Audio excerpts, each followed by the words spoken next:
하나님의 말씀 에베소서 4장 11절과 12절 말씀 두 절입니다. 우리 한 목소리로 읽도록 하겠습니다. 에베소서 4장 11절과 12절 말씀입니다. 시작.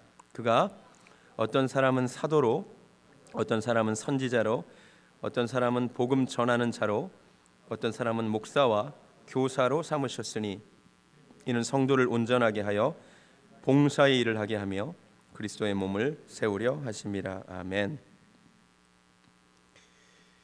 구약 시대에는 하나님이 사용하신 그 주의 종이 크게 두 그룹이었습니다. 하나는 제사장이고요, 하나는 선지자입니다.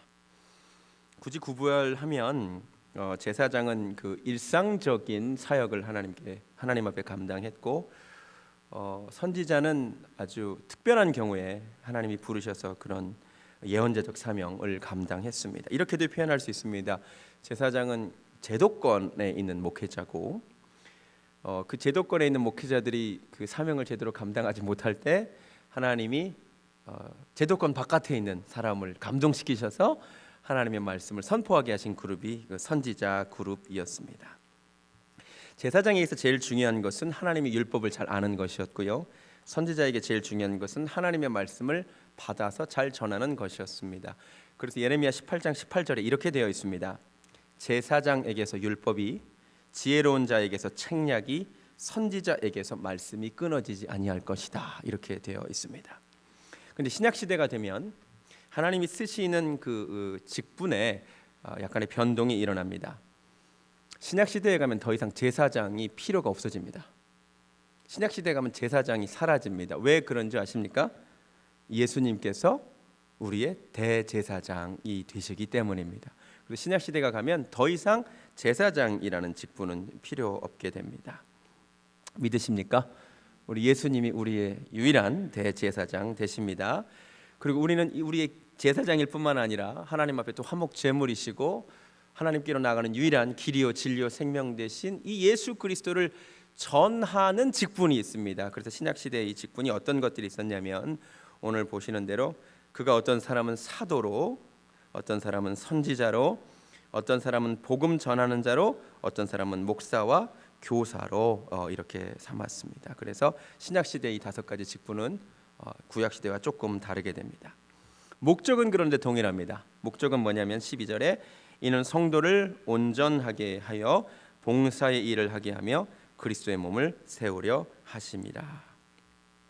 자, 그런데 이 다섯 가지 직분 중에 오늘날 교회에서 익숙하게 받아들이는 직분은 어떤 것이 있냐면, 대표적인 게 이제 목사님 있죠, 그렇죠? 목사님이 있고 또 교사도 있죠. 뭐 신학교 교수도 그럴 수 있고, 교회에서 가르치는 교사도 있고, 또 복음 전하는 전도자도, 뭐 선교사님도 얼마든지 생각할 수 있는데, 오늘날 우리가 좀 찾아보기 좀 힘든 게 이제 사도와 이제 선지자 직분이잖아요. 그래서 오늘 이런 부분 말씀을 좀 드리려고 합니다. 먼저 우리에게 익숙한 목사님에 대한 말씀을 드리겠습니다. 오늘 말씀을 통해 목사란 누구인지, 목회자는 어떤 존재인지 분명히 알 수 있습니다. 여러분, 목회자가 왜 세워졌습니까?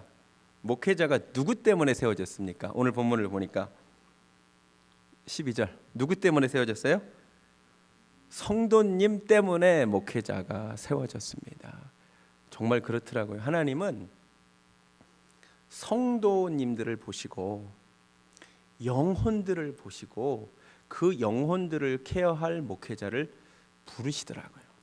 그러니까 만약에 하나님이 한 분을 감동을 주셔서 콜링을 주셨다는 얘기는 그 분에게 맡길 주의 양떼들이 있다는 얘기더라고요. 그러니까 목회자가 왜 귀하냐면 성도님들을 온전하게 세울 사명이 그에게 있기 때문에 귀한 거예요. 그럼 목회자를 귀하게 여기시기 바랍니다. 아멘. 하나님이 원하시는 게 성도가 온전하게 되는 것입니다. 온전하게, 완전하게. 영어로는 분명히 perfect라고 되어 있습니다. 하나님의 기준은 굉장히 높습니다. 하나님 분명히 뭐라 그러셨냐면, 내가 완전하니 너희도 완전하라. 내 앞에서 완전하라 그랬습니다. 그 완전하심, 여러분, 이 완전함이라는 말 때문에 거부감을 가지실 필요가 없는 게요, 하나님이 하나님 수준에서의 완전함, 하나님 수준에서의 거룩함을 요구하시는 게 절대로 아니에요. 인간 수준에서의 완전함을 요구하시는 겁니다.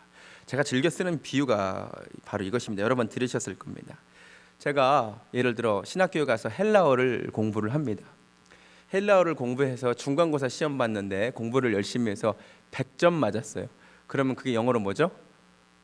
100점이 퍼펙트예요. 그러면 제 헬라어 실력이 퍼펙트입니까? 아니에요. 저 헬라어 잘 못해요. 그런데 중간고사에서 요구하는 수준에서는 퍼펙트인 거예요. 제 말 이해가 되십니까? 그러니까 하나님이 인간에게 요구하시는 퍼펙트가 하나님 수준에서의 완전함을 요구하시는 게 아니에요. 누구보다 우리 인간의 한계를 잘 아시잖아요. 그러니까 그릇도 이따하게 큰 그릇에 가득 차도 퍼펙트지만 작은 그릇에 가득 차도 퍼펙트잖아요. 그러니까 하나님이 우리 연약함을 다 아시는데 그래도 우리에게 요구하시는 수준이 있다. 거기까지 우리가 자라남을 원하심을 깨달으시기 바랍니다. 목회자의 사명이 성도님들을 더 독려해서 온전함에 나아가도록 해야 되는 겁니다. 근데 이 온전함에 나아가기 위해서 그럼 필요한 게 뭐냐? 목회자의 언변이나 목회자의 어떤 상담 기술이 아니라 하나님이 주신 도구가 있습니다. 디모데후서로 가시겠습니다. 디모데후서 3장. 잘 아는 말씀이 디모데후서 3장 말씀. 16절과 17절.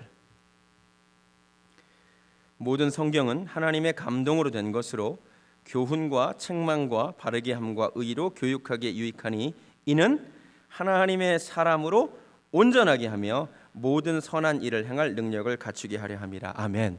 그러니까 성경이 사람으로 하여금 온전하게 만드는 도구임을 깨달으시기 바랍니다.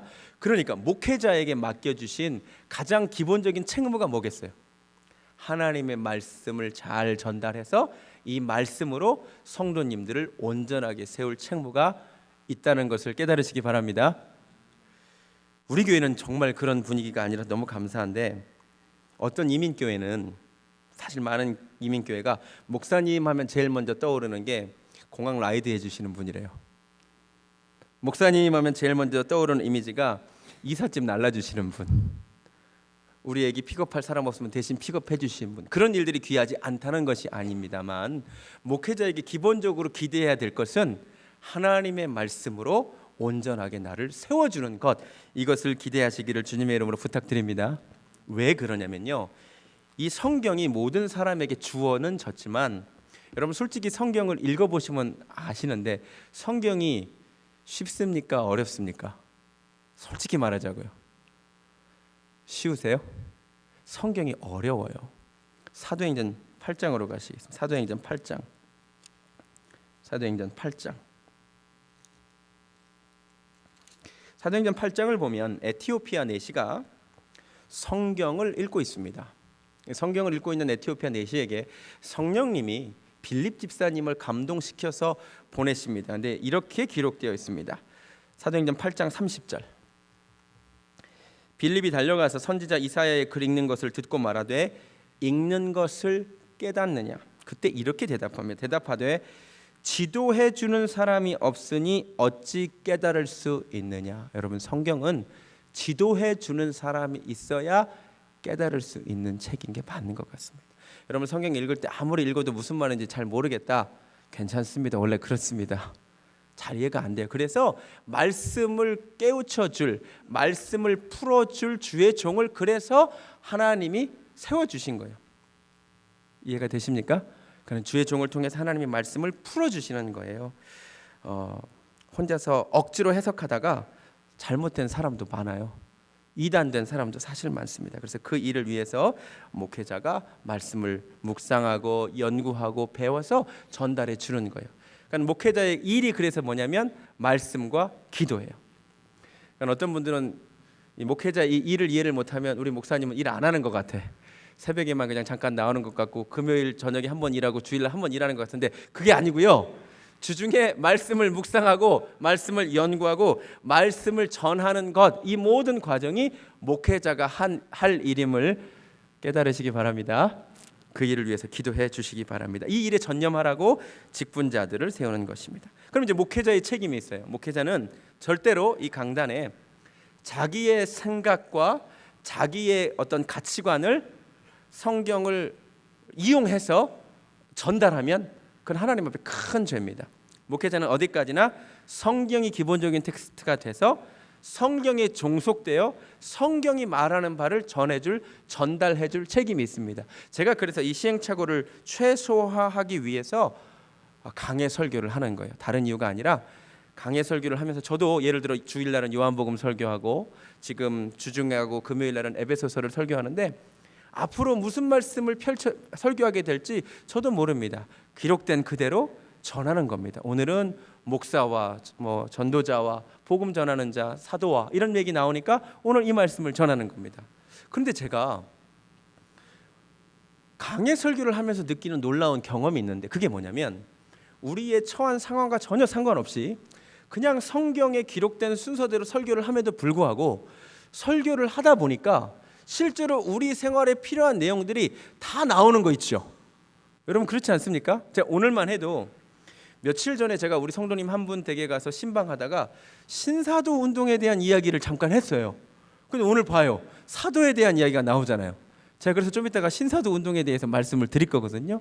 너무 신기하게도 우리가 그냥 기록된 말씀을 따라 설교함에도 불구하고 교회에 가장 필요한 말씀을 하나님이 주시더라고요. 그래서 우리가 이것을 신뢰하고 우리가 매 주마다 선포되는 말씀 목회자 입을 통하여 선포되지만 성령님께서 우리 교회에게 주시는 말씀으로 인정하고 받으시기를 주님의 이름으로 부탁드립니다. 오늘도 이 말씀을 통하여 우리 교회에게 주시는 하나님의 음성이 있습니다. 그래서 저는 이제 말씀을 통하여 여러분을 온전하게 해야 되고 두 번째 책무가 있어요. 뭐라고 합니까? 봉사의 일을 하게 하며. 여러분 저한테 맡겨준 책무가 하나 있는데 그게 뭐냐면 성도님들이 교회에서 일하게 만들래요. 성경 말씀 그대로. 할렐루야. 기분 나쁘세요? 성경 말씀 그대로. 목사의 책무가 뭐냐면 말씀으로 성도를 온전하게 하고 교회 왔다 갔다만 하시는 분들을 어떻게 만들래요? 봉사의 일을 하게 만드는 것이 목사의 책무랍니다. 이번에 직분제 교육을 통하여 이 일을 하려고 합니다. 여러분 한 가지 이상 주님의 몸된 교회를 위하여 이 일을 감당하시기를 주님의 이름으로 부탁드립니다. 그 일을 위하여 하나님이 은사를 주신 거예요. 은사가 뭐예요? 은사가 뭐예요? 하나님 주신 선물이에요. 내 힘으로 할 수 없기 때문에 하나님이 은사를 주셨어요. 그 은사가 로마서 12장에도 나오고 고린도전서 12장에도 나옵니다. 각각 받은 은사는 다 다릅니다. 받은 은사대로 섬기는 은혜가 있기를 주님의 이름으로 축원합니다. 모두 봉사하시기 바랍니다. 아멘이 작아졌어요. 다시 모두 한 가지씩 봉사하시기 바랍니다. 그게 하나님 뜻이에요. 자, 그런데 에베소서에 언급된 직분 중에 목사만 있는 것이 아니라 복음 전하는 자, 교사 있습니다. 이건 충분히 우리가 이해할 수 있습니다. 그런데 이제 좀 어려운 게 두 가지가 있는데 사도하고 선지자입니다. 과연 오늘날도 사도와 선지자가 있는가? 최근에 그 신사도 운동이라는 것이 전 세계에 불어닥쳤습니다. 혹시 신사도 운동 들어는 보셨습니까? 많이 들어보셨을 겁니다. 원래 이 시작은 교회 성장학자인 풀러 신학교의 피터 와그너 박사가 2000년도에 이렇게 말했습니다. 최근에 급성장하는 교회들은 신사도 개혁을 하고 있다라는 말로 시작이 된 건데 이게 요새는 확대가 돼가지고 신사도 운동하면 어떤 것을 보통 말하냐면 긍정적으로 광범위하게 얘기하면 성령 운동 중에 하나고요. 근데 이 성령 운동의 강조점이 그동안 오순절 운동의 강조점은 방언에 있었습니다. 방언. 근데 이 신사도 운동의 강조점은 예언에 있습니다. 그리고 특별히 사도적인 직분, 사도의 직분이 오늘날에도 있고 그 직분을 감당하는 사람들이 오늘날에도 교회에 반드시 있어야 된다라고 주장을 하면서 이분들이 신사도 운동을 하는 분들이 자기들을 사도라고 임명하고 그뿐만 아니라 그 모임에 함께하는 몇 사람들을 사도라고 임명하는 일들이 지금 벌어지고 있습니다. 자기도 사도고 누구를 안수함으로 사도로 세우는 일들이 일어나고 있습니다. 대표적으로 이 사도들이 예언 사역을 이제 주로 많이 합니다. 여러분 이런저런 경로로 이런 신사도 운동에 대해서 접촉을 하셨을 것이기 때문에 자, 이 부분에 대해서 언젠가 말씀을 드려야겠다고 생각을 했는데 마침 오늘 말씀을 통해서 하게 되어 너무 감사합니다. 먼저 말씀드릴 것은 제가 이런 문제를 다루는 데 있어서 매우 조심스럽다는 것입니다. 왜냐하면 혹시라도 저의 무지함으로 인하여 성령님의 역사를 회방하거나 그런 일은 없어야 되기 때문에 제가 굉장히 조심스럽습니다. 그러나 동시에 분명히 드러나는 문제점들에 대해서 얘기하지 않으면 정말 우리 성도님들이, 순진한 성도님들이 너무나 잘못될 수가 있기 때문에 제가 오늘 언제보다도 더 기도 많이 하고 말씀을 통해 점검하고 오늘 하나님께서 주시는 말씀을 전하도록 하겠습니다. 아까도 말씀드렸듯이 신사도 운동의 긍정적인 면은 있습니다. 성령님의 역사를 기본적으로 인정하고요. 어떤 형식에 치우친 그런 신앙생활이 아니라 그런 하나님을 직접 체험하고자 하는 그런 우리의 그런 갈망들이 있잖아요. 이런 갈망을 너무나도 잘 채워주는 것 굉장히 긍정적이라고 생각합니다. 기존 교회가 이런 부분을 소홀히 한 것에 대한 분명히 긍정적인 점이 있습니다. 그러나 그럼에도 불구하고 신사도 운동이 매우 위험합니다. 그 이유는 첫 번째로 그 명칭에 있습니다. 신사도라는 말이 일단 가장 큰 문제가 됩니다. 이분들이 근거로 삼는 게 사실 에베소 4장 11절 말씀인데요. 여러분 잘 보세요. 지금 사도 바울이 에베소 교인들에게 편지를 보낼 때 이렇게 썼습니다. 지금 현재 많은 사람들이 주의 일을 하고 있는데 어떤 사람은 사도로 일을 하고 있고 어떤 사람은 선지자로 일을 하고 있고 어떤 사람은 복음 전하는 자로 일하고 있고 어떤 사람은 목사로 어떤 사람은 교사로 일하고 있지만 다 그분들이 모두 주님의 몸된 교회를 세우는데 쓰임받고 있다, 이 말을 하고 있는 겁니다. 이 말이 앞으로도 계속해서 교회 안에 사도도 있고 선지자도 있고 이렇다라고 말하기보다는 지금 현재 사도의 직분을 감당하고 있는 사람들이 당시 있었잖아요. 12사도들도 있었고 또 선지자들도 있었기 때문에 그것을 지칭하고 있다고 보는 것이 더 성경적입니다. 왜 그러냐면 초대교회의 사도는 아무나 되지 않았습니다. 사도는요 굉장히 엄격한 기준이 있었습니다. 우리 사도행전 1장으로 가시겠습니다. 사도행전 1장. 가룟 유다가 죽고 나서 가룟 유다를 대신할 사람을 사도를 선출하게 됩니다. 근데 그때 아무나 뽑지 않고 이렇게 말합니다. 사도행전 1장 21절. 이러함으로 요한의 세례로부터 우리 가운데서 올려져 가신 날까지 주 예수께서 우리 가운데 출입하실 때에 항상 우리와 함께 다니던 사람 중에 하나를 세워 우리와 더불어 예수께서 부활하심을 증언할 사람이 되게 하여야. 지금 뭘 뽑고 있냐면 25절을 보면 봉사와 및 사도의 직무를 대신할 자죠. 그렇죠? 그러니까 지금 사도를 뽑고 있는 거 맞죠? 근데 사도를 뽑고 있는데 이 사도의 조건이 뭐예요? 12제자들과 동일하게 예수님을 쫓아다녔고 예수님께 3년 동안 가르침을 받았고 예수님으로부터 임명받은 자여야 한다는 거죠. 그러니까 사도가 아무나 됐습니까? 안 됐습니까? 안 됐습니다. 사도의 엄격한 조건이 하나 있었는데 그것은 바로 예수 그리스도를 직접 만났냐는 거예요. 그분께 직접 가르침을 받았냐는 거예요. 이게 굉장히 중요한 요건이었습니다. 자, 그런데 그래서 마띠아가 뽑혔는데 이 12분 외에 예외적으로 사도라고 불린 몇 사람들이 있었습니다. 그 중에 대표적인 사람이 사도 바울입니다. 사도 바울은 공생의 기간에 예수님을 만난 적이 없습니다. 그런데 사도 바울은 예수님을 언제 만났어요? 다메섹 도상에서 예수 믿는 자를 핍박하기 위해 가다가 부활하신 예수님을 환상 중에 만나고 분명한 음성을 듣기를 이는 이방인을 위하여 택한 나의 그릇이라 그랬습니다. 그렇죠?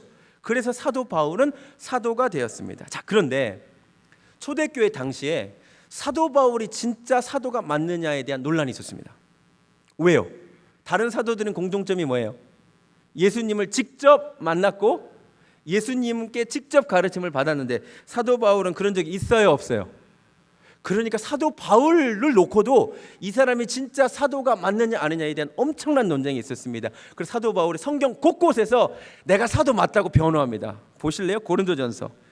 오늘 성경을 여러 군데를 찾습니다. 고린도전서 9장. 사도 바울도 굉장히 이 비판 때문에 노이로제에 걸렸나 봐요. 그래서 성경 곳곳에 이런 말을 남깁니다. 사도행전 9장 1절 제가 읽어드릴게요. 내가 자유인이 아니냐 사도가 아니냐, 그죠? 예수 우리 주를 보지 못하였느냐? 주 안에서 행한 나의 일이 너희가 아니냐? 다른 사람들에게는 내가 사도가 아닐지라도 너희에게는 사도니 나의 사도됨을 주 안에서 인친 것이 너희라. 사도 바울의 마음이 좀 느껴지십니까? 그러니까 주변에서 사도 바울의 사도성을 놓고 목소리가 있었다 없었다? 있었다는 거예요. 사도 바울 저 진짜 사도 맞아? 예수님을 따라다닌 적도 없는데. 그러니까 사도 바울이 뭐라고 항변해요? 야, 나 예수님 만났다니까? 이 얘기하는 거예요. 다른 사람들은 인정하지 못할지라도 너희들은 내 열매라고, 내가 예수님께 직접 받아서. 그러니까 사도 바울을 놓고서도 사도에 대한 논란이 있을 정도로 이건 굉장히 민감한 문제였습니다. 아무나 사도가 안 돼요. 사도의 요건이 뭐다? 예수님을 직접 만났느냐 만나지 않느냐. 좀 더 가볼까요? 고린도전서 15장. 사도 바울이 얘기를 또 해요. 고린도전서 15장 8절 7절부터 볼까요? 15장 7절. 이제 본인의 이야기를 계속하면서 그 후에 야고보에게 보이셨으며 그 후에 모든 사도에게와 맨 나중에 만삭되지 못하여 난 자 같은 내게도 보이셨다는 거예요. 나는 사도 중에 가장 작은 자라. 나는 하나님의 교회를 박해하였으므로 자기도 알아. 사도라 칭함받기를 감당하지 못할 자나 내가 나된 것은 하나님의 은혜로 된 것이다. 아멘. 알겠어요? 내가 맞아요. 예수 믿는 사람도 핍박했고 내가 예수님 공생기간에 따라다닌 사람도 아니지만 그래도 나 같은 사람에게도 예수님이 보여주셨다. 그래서 나는 사도가 맞다. 사도 바울이 여기저기서 얘기합니다. 또 갈라디아서 1장, 갈라디아서 넘어가셔서 갈라디아서 1장. 사도 바울이 얼마나 이게 한이 됐는지 곳곳에서 얘기해요. 갈라디아서 1장 1절. 사람들에게서 난 것도 아니요 사람으로 말미암은 것도 아니요 예수 그리스도와 그를 죽은 자 가운데 살리신 하나님 아버지로 말미암아 사도된 바울은. 그렇다면 그 당시에 사도 바울을 향한 수군거림이 있었다 없었다? 사람들이 저거 사도로 만든 이런 수군거림이 있으니까 얘기하는 거야. 아니야, 사람들로 인하여 내가 사도된 게 아니고 예수 그리스도로 인하여, 하나님으로 인하여 내가 사도가 됐다는 것입니다. 확실합니까? 초대교회에서 사도가 될 자격은 무엇인지 아시겠습니까? 예수님을 직접 만났느냐, 이게 진짜 사도입니다. 그런데 초대교회 당시에도 이렇게 예수님을 직접 만나지 않고도 사도를 자처하는 무리들이 분명히 있었습니다. 고린도후서 11장 앞에 넘어가서 고린도후서 11장 12절. 고린도서 11장 12절. 나는 내가 해온 그대로 앞으로도 하리니 기회를 찾는 자들이 그 자랑하는 일로 우리와 같이 인정받으려는 그 기회를 끊으려 합니다. 잘 보세요. 사도 바울이나 예수님 12사도 말고도 그들과 같이 인정받고 싶은 무리들이 있었어요. 어떤 레벨로? 사도 레벨로 인정받고 싶은 사람들이 있었다 없었다? 있었다는 거죠. 근데 뭐라고 얘기냐면 그런 사람들은 거짓 사도요 속이는 일꾼이니 자기를 그리스도의 사도로 가장하는 자들이니라. 아멘. 여러분 아시겠어요? 초대교회에서도 사도를 자처하는 가짜 사도들이 있었습니다. 그런데 명확한 기준이 있어요. 예수님을 직접 만났어야 돼요. 그런 사람만이 진짜 사도였음을 깨달으시기 바랍니다. 그러니까 오늘날 신사도 운동가들의 가장 큰 문제가 뭐예요? 자기들끼리 사도를 임명합니다. 자기들이 그리고 안수 줘서 당신은 오늘부터 사도야 임명장도 줍니다. 되게 웃기죠? 오늘 성경 그대로 하면 사람들로 말미암아 사도가 돼요. 근데 그 배후에 어떤 마음이 있는 줄 아세요? 오늘 고린도후서 11절 그대로 자랑하는 일로 우리와 같이 인정받으려는 욕구가 그들에게 있습니다. 여러분 우리가 사도의 원래 뜻은 보냄을 받은 자라는 뜻이거든요. 그런 면에서 따지면 우리는 다 사도입니다. 그렇죠? 그런 면에서 따지면 우리는 다 사도입니다.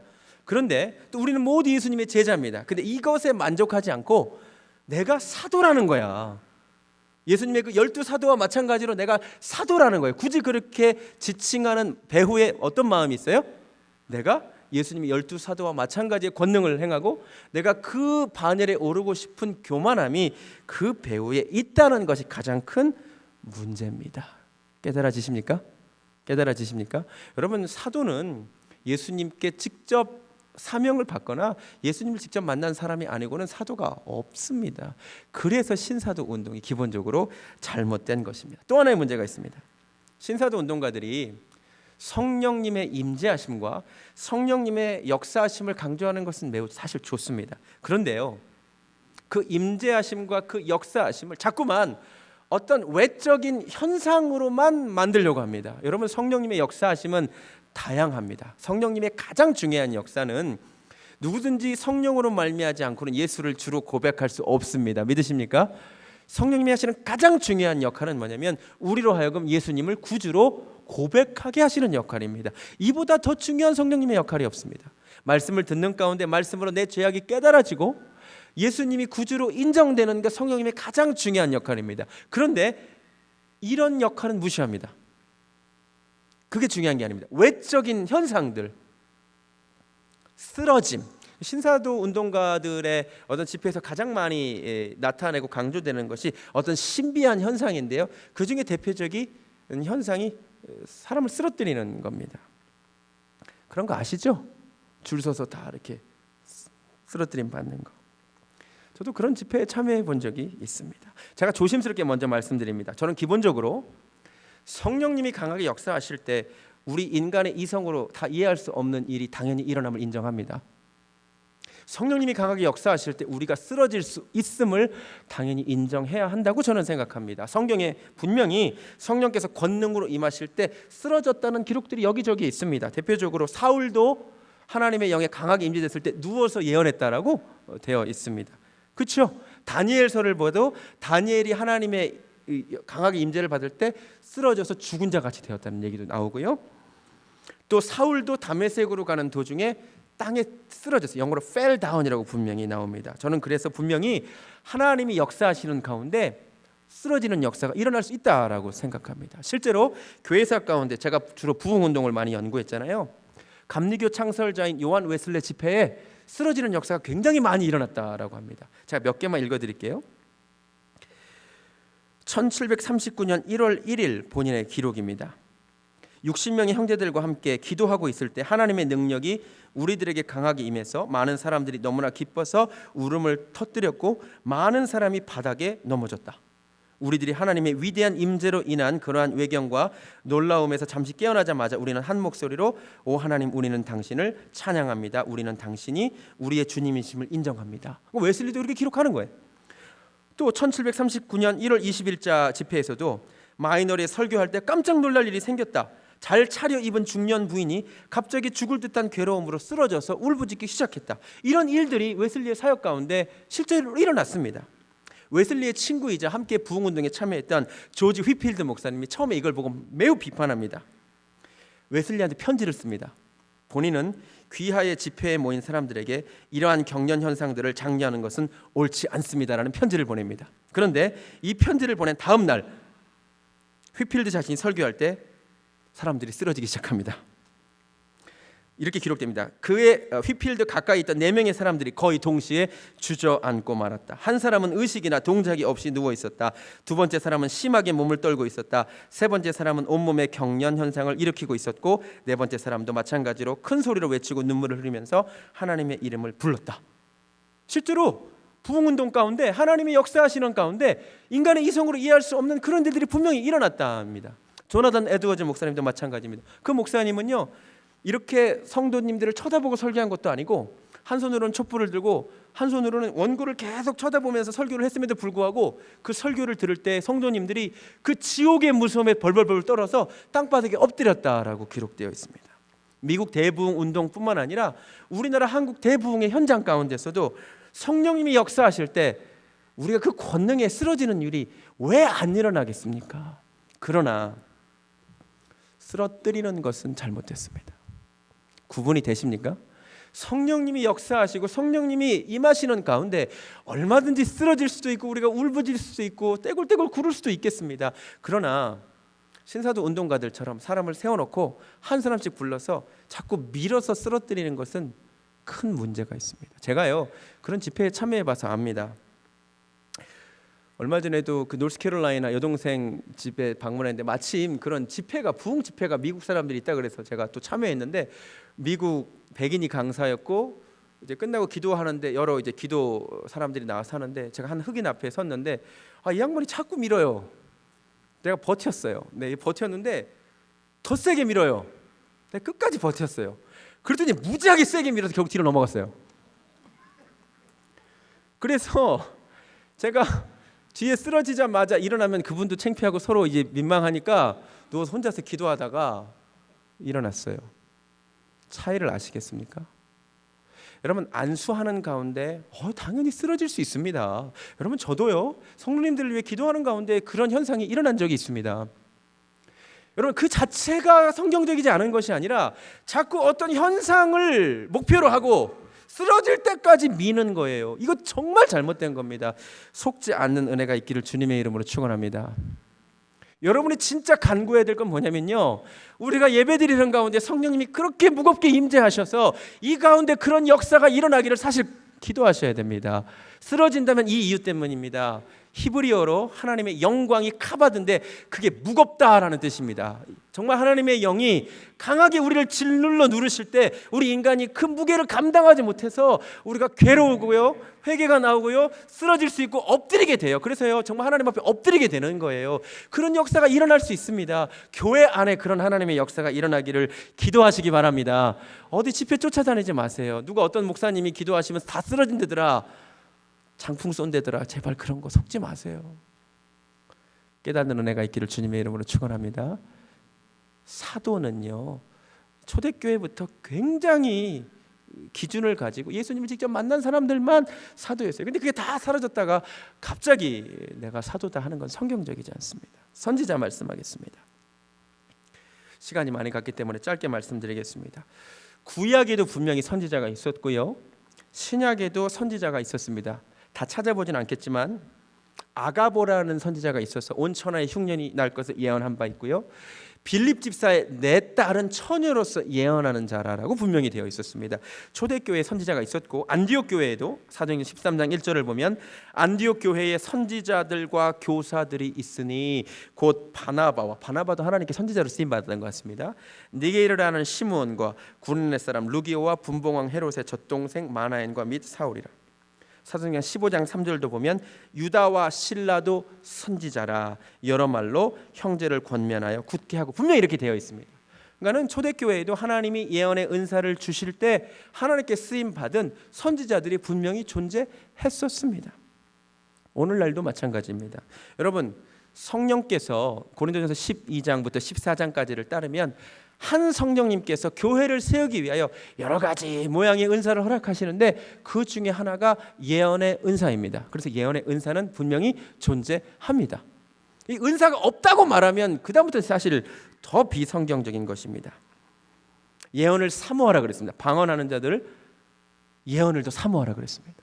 데살로니가전서 5장 20절에 예언을 멸시치 말라 그랬습니다. 자, 그런데 문제가 한 가지 있습니다. 아까도 말씀드렸듯이 구약 시대에도 예언자라는 직분은 비상시적인 직분이었습니다. 언제나 예언자가 있었던 것이 아니라 하나님이 필요할 때 한 사람을 부르셔서 그 사람 입에 말씀을 넣어 주실 때 그 사람이 예언자로 활동한 것입니다. 깨달아지십니까? 평생을 예언자로 산 게 아니라 하나님이 때가 되어 그 사람을 쓰시려고 예언의 은사를 주실 때 그 예언의 은사를 가지고 말씀을 전할 때 그 순간 예언자로 쓰임받는 겁니다. 오늘날도 마찬가지입니다. 하나님이 예언의 은사가 필요해서 교회에 주실 때 그 순간 하나님이 그 사람을 예언의 은사를 주시고 사용하십니다. 또 하나 우리의 오해가 있습니다. 예언은 자꾸 앞날을 진짜 미리 말하는 것이라고 생각합니다. 고린도전서 14장으로 가보시겠습니다. 고린도전서 14장. 고린도전서 14장.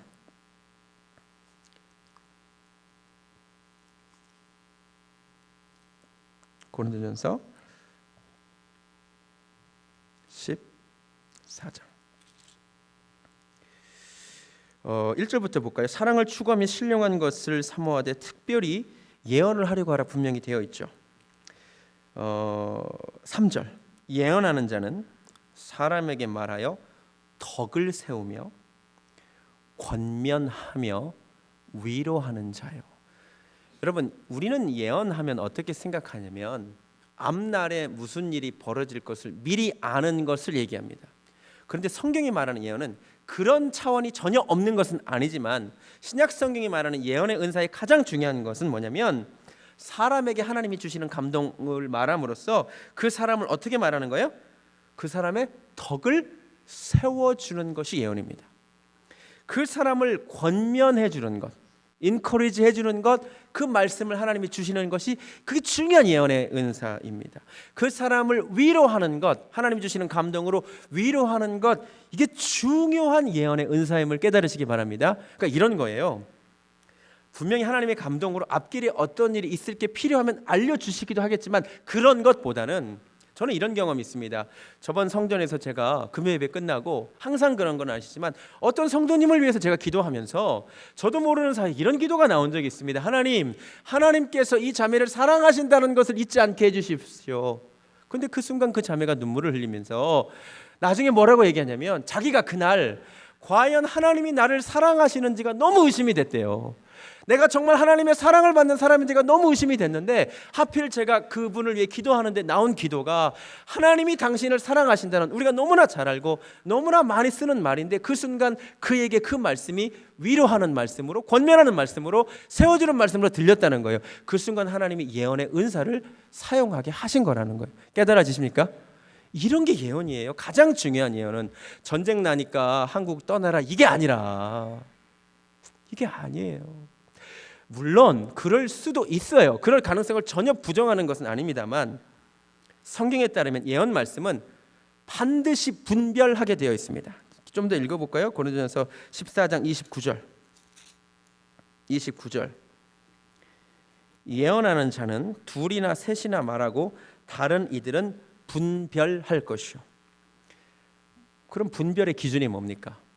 기록된 하나님의 말씀이 분별의 시금석이에요. 제가 언젠가도 말씀드렸지만, 예수님의 재림과 관련해서, 종말과 관련돼서 계시받았다, 예언받았다는 100% 가짜입니다. 100% 가짜입니다. 왜 그런 줄 아세요? 이미 기록된 성경에 예수님이 뭐라 그러셨어요? 그 날과 그 시는 아무도 모른다 그랬어요. 할렐루야. 할렐루야. 그런데도 왜 자꾸 미혹되세요? 왜 이번에는 진짜 같아요? 아니, 분명히 성경에 예수님이 나도 모른다 그랬어요. 아버지만 아신다 그랬어요. 성부 하나님만 아세요, 예수님의 재림 날짜는. 그런데 오늘날도 계시받았대. 여러분, 1992년도 10월 23일인가 28일인가 이제 기억도 안 나요. 그때요, 계시받았다는 사람이 얼마나 많은 줄 아세요? 뭐라 그런 줄 아세요? 설교하면서 이래요. 지금 저 뒤에 천사가 나타나서 1992라는 숫자를 써 계십니다. 할렐루야. 아멘. 가짜입니다. 가짜입니다. 여러분, 예언은 분별해야 됩니다. 근데 분별의 기준이 성경인데, 이미 예수님의 종말과 재림에 대한 명확한 예언의 말씀이 있기 때문에 여기서 벗어나는 건 다 가짜예요. 그런데도 여전히 시한부 종말론자들이 그렇게 기승을 부리고, 작년에도 무슨 아틀란타에 소행성이 온다나 만다나 이런 얘기가 있고, 너무 비극입니다. 여러분, 예언의 말씀을 분별하는 은혜가 있기를 주님의 이름으로 축원합니다. 그 사람들이요, 예수님의 재림을 기다린 게 아니라 학교 가기 싫고 고3 학생들이 그렇게 많이 빠졌다네. 군대에서 탈영한 사람들이 그렇게 많다고 그래요. 이게 진짜 잘못된 겁니다. 최근에 홍혜선인가 누군가도 무슨 또 예언해서 한국 전쟁 난다고 타국 나가 있으라 그래서 지금도 타국을 돌고 못 들어가시는 분들이 지금도 있습니다. 너무 안타깝습니다. 깨닫는 은혜가 있기를 주님의 이름으로 축원합니다. 예언은 하나님의 감동하심으로, 하나님이, 그래서 이 예언의 은사를 목회자에게 주시는 게 사실은 제일 좋습니다. 하나님의 감동하심으로 구체적인 상황에서 그 사람에게 필요한 말씀을 감동하심으로 주시는 게, 이게 예언의 은사예요. 그래서 여러분이 하나님께 그런 은사를 사실 구하세요. 하나님, 내가 옆에서 기도하는 이 자매를 위하여 하나님, 내가 어떤 마음으로 어떤 말씀으로 위로할까요? 그러면 하나님이 주시는 감동으로 내가 이 사람을 권면하고 세워주고 위로하게 하여 주시옵소서. 이런 역사가 교회 가운데 있기를 주님의 이름으로 축원합니다. 예언의 은사가 있습니다. 그러나 오해하지 않기를 바랍니다. 제가 한 가지만 말씀드리겠습니다. 제가 이미 말씀드린 적도 있어요. 저도 신비한 체험을 많이 한 사람입니다. 이전 교회에 있을 때 우리 같이 지훈이가 있었지만 중고등부 아이들을 데리고 제가 노방전도 나간 적이 있어요. 이미 들은 분들도 다시 들으세요. 그 노방전도를 나가는데 제가 하나님께 기도하자 그랬어요. 애들한테 그 팀별로 나눈 다음에 야, 하나님이 감동 주시는 곳으로 우리 노방전도 가자. 아니면 어디로 노방전도를 갈지 모르잖아요. 그러니까 우리 각 그룹별로 기도하면서 하나님이 마음에 진짜 생각나게 하시고 감동 주시는 곳으로 가서 전도하자. 그랬습니다. 그래서 애들을 데리고 전도를 하러 나갔는데 어떤 적이 있었냐면 제가 원래 환상을 태어나서 한 번도 본 적이 없는 사람이에요. 그런데 그날 처음으로 정말 신비한 체험을 하나 했는데 태어나서 처음 본 환상이 하나 생기는데 웬 흑인 얼굴이 하나 보이는 거야. 웬 흑인의 얼굴이, 기억나는 건 빨간 티셔츠를 입은 흑인 얼굴을 정말 신기하게 내 인생 처음으로 그런 환상 비슷한 걸 봤어요. 그래서 내가 우리 아내에게 내가 혹시 이분에게 예수님이 필요한 게 아닌가. 근데 어디서 내가 빨간 옷 입은 흑인을 찾아요. 그래서 일단 처음에 그 스와니 파크에 가서 진짜 제가 나도 이게 때 하나님으로부터 온 건지 아닌지도 모르니까 정말 둘러보면서 빨간 옷 입은 흑인만 찾았어요. 근데 없어. 잘못 봤나 보다 역시. 그러면서 그냥 흑인을 찾아서 빨간 옷을 안 입었는데 그 흑인한테 내가 기도를 해줬어요. 예수 믿으라고 전도하고. 그러고 있는데 교회에서 전화가 왔는데 한 팀이 아직 출발을 안 했다면서 목사님 좀 교회에 와달래. 차 편이 없대.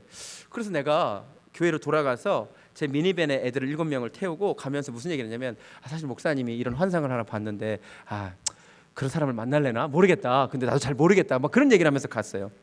근데 애들과 함께 기도하면서 우리 어디 갈까 하다가 우리 반스 앤 노블스를 갈까? 그랬어요. 그래서 반스 앤 노블스를 가서 전도를 하는데 우리 한 아이가 목사님께 목사님 저분하고 얘기 좀 해보세요. 그래 자기가 얘기를 하는데 그 사람이 자꾸 거부한대. 백인이에요. 그래서 제가 가서 이런저런 얘기를 하는데 제가 그랬어요.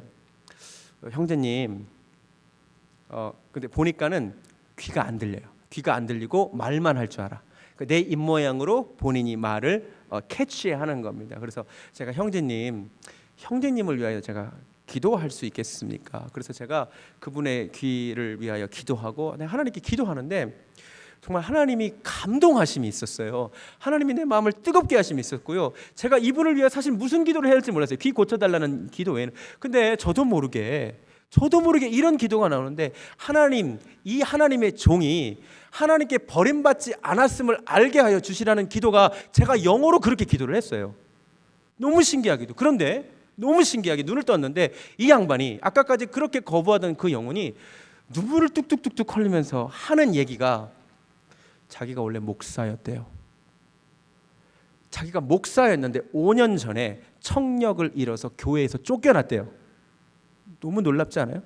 5년 전에 청력을 잃어서 교회에서 쫓겨나서 그 다음부터 자기가 너무나 괴로움 가운데 이제 취직이나 좀 해보려고 반스 앤 노블스에서 책을 읽고 있는데 웬 얼굴도 시커먼 동양애가 하나 오더니 자기를 위해 기도해 주는데 하나님이 당신의 종인데 당신을 버리지 않았음을 알았으면 좋겠다고 하는데 그 말이 그 순간 하나님의 감동으로 있는 예언의 말씀으로 그게 들린 거예요. 이런 게 예언인 것 같아요. 하나님이 구체적으로 그 사람 낙심하고 있는 영혼 그 사람을 세워줌이 필요하고 권면이 필요하기에 하나님이 우리의 입술을 통하여 사람이 세워지기를 이런 예언의 은사를 사모하시기를 주님의 이름으로 축원합니다. 그러고 있는데요. 또 애가 또 불러요. 목사님 이번에는 이 사람들 좀 전도하자고. 왜냐하면 애들이 보통 전도하면 다 무시하더라고요. 미국 애들도. 봤더니 흑인 남자애 둘이 가는데 얘가 쫓아가면서 얘기하는데 그렇게 무시하면서 이렇게 희죽거리면서 가요. 그래서 제가 가서 원하시는 게 뭡니까? 뭘 원하냐 그랬더니 그 흑인 하나가 난 부자 되고 싶다 그러더라고요. I want to be rich 그러더라고요. 그래서 제가 God wants you to be spiritually rich 그랬어요. 당신이 영적으로 부유하기를 원한다 그랬더니 갑자기 이 사람이 그 깐죽거리던 표정을 멈추고 아멘 그러는 거예요. 그러니까 예수 믿는 사람이었어. 예수 믿는 사람이었던 거예요. 그래서 제가 이 친구한테 혹시 내가 당신을 위해서 기도 한번 해줄 수 있겠냐고. 그래서 기도해달라는 거예요. 태도가 바뀌었어요.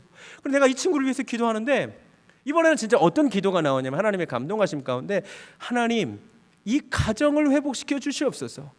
하나님 이 가정을 회복시켜 주십시오. 제가 이 사람을 처음 만났고 무슨 기도를 해야 될지 모르는데 나도 모르게 그날 하나님이 쓰셨던 것 같아요. 하나님 이 가정을 회복시켜 주십시오. 기도하는데 진짜로 이 사람이 눈 떠보니까 또 울어요. 그래서 뭐라고 하냐면 아내하고 이혼하고 타주에서 오늘 처음으로 이사 왔대.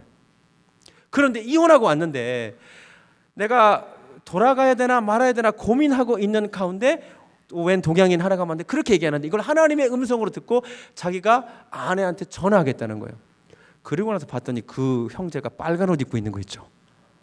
그래가지고 애들이요, 그때 같이 간 7명의 애들이 엄청 은혜를 받았어요. 그래서 그때 돌아와서 애들이 간증했어. 하나님 자기가 체험하고 하나님 살아계시다고. 분명 우리 목사님이 가면서 그런 사람 만날 것 같지도 모른다 그랬는데 하나님이 그런 사람 만나겠고 그 사람이 눈물 흘리고 변화되는 거 봤다고. 그때 애들이 엄청 뜨거워지고 엄청 변화되는 사건이 있었어요.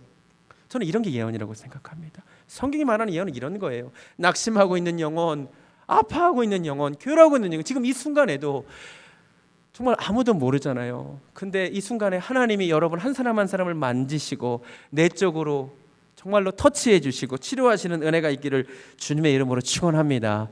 이 역사가 교회 가운데 있기를 소원합니다. 말씀을 정리합니다. 여러분 초대교회에 있었던 이 여러 직분이 오늘날은 복음 전하는 자와 목사와 교사와 또 선지자가 있을 수 있습니다. 예언의 은사를 통해서. 그러나 사도 부분에 있어서는 여러분이 명확한 생각을 가지시는 게 좋을 것 같습니다. 어떤 신사도 운동이나 어떤 영성 집회에 너무 많이 쫓아다니지 마시고 이 시간 우리가 진짜 구할 것은 교회 안에 하나님의 집 안에 그런 성령님의 역사하심이 정말 그 무거운 임재하심이 우리 교회 가운데 나타나기를 우리가 소원하기를 원합니다. 제가 걱정하는 게 내가 지금까지 기껏 신사도 운동 위험하다고 얘기해놓고 그 집회 가운데 일어나는 역사가 정작 교회 가운데는 안 일어난다면 그게 정말로 웃기는 거잖아요. 우리가 그래서 이 시간 하나님 앞에 간절히 찬양하고 기도하면서 하나님 하늘 문을 여시고 우리 교회 가운데 회개의 역사와 하나님의 살아계심이 체험되는 역사가 날마다 끊이지 않게 해달라고 우리가 이 시간 기도하기를 원합니다. 찬양하겠습니다. 살아계신 성령님 나를 붙드소서. 이 시간 채우시고 하나님 새롭게 해주시라고 우리 이 시간 간절히 기도하면서 교회 가운데 하나님의 역사하심이 나타나기를 원합니다. 하나님 이 시간 역사하여 주시옵소서.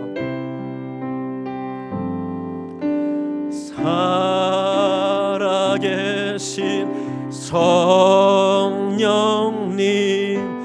날 붙드소. 살아계신 성령님 우리 마음 문을 열게 하소서. 살아계신 성령님 날 살피소. 아버지 이 시간 채워 주시옵소서. 채우소. 아버지 이 시간 역사하소서. 채우소. 성령 하나님 역사하소서. 성령 하나님 새롭게 한 번 더 간절히 찬양합니다. 살아계신 성령님, 살아계신 하나님 이 시간 말씀으로 우리에게 깨우쳐 주시니 감사합니다. 성도를 온전하게 하기를 원하셔서 주님의 몸된 교회를 세우기를 원하셔서 주의 종들을 세우셨습니다. 하나님 너무나 부족한 또 연소한 이 종을 하나님 불쌍히 여기시고 하나님의 말씀으로만 온전하게 되오니 우리 교회에 선포되는 모든 말씀 가운데 하나님 함께 역사하여 주셔서 살아있는 하나님의 말씀이 선포되게 하여 주시옵소서. 우리가 다 주의 몸된 교회를 봉사하며 주님의 몸된 교회를 세워가게 하시며 아버지 우리 교회 가운데 살아계신 성령님 역사하시고 우리 교회 가운데 그 성령님의 만지심으로 인하여 회개의 역사가 회심하는 역사가 죄악을 끊는 역사가 날마다 있게 하시며 아버지 성령님 운행하여 주셔서 아버지 하나님 정말로 우리 인간의 이성으로 이해할 수 없으나 아버지 그 무거운 영광으로 누르셔서 정말로 그 앞에 복종하고 굴복하는 역사가 이 밤에 있게 하여 주시옵소서.